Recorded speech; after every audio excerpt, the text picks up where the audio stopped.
So here is the cast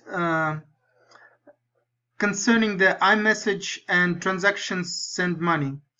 So here I already entered some request parameters.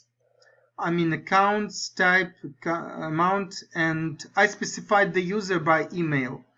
So right now I'm sending the request and got the response with the code that stands for the transaction that LHV tracks in the system. The same goes for transaction controllers.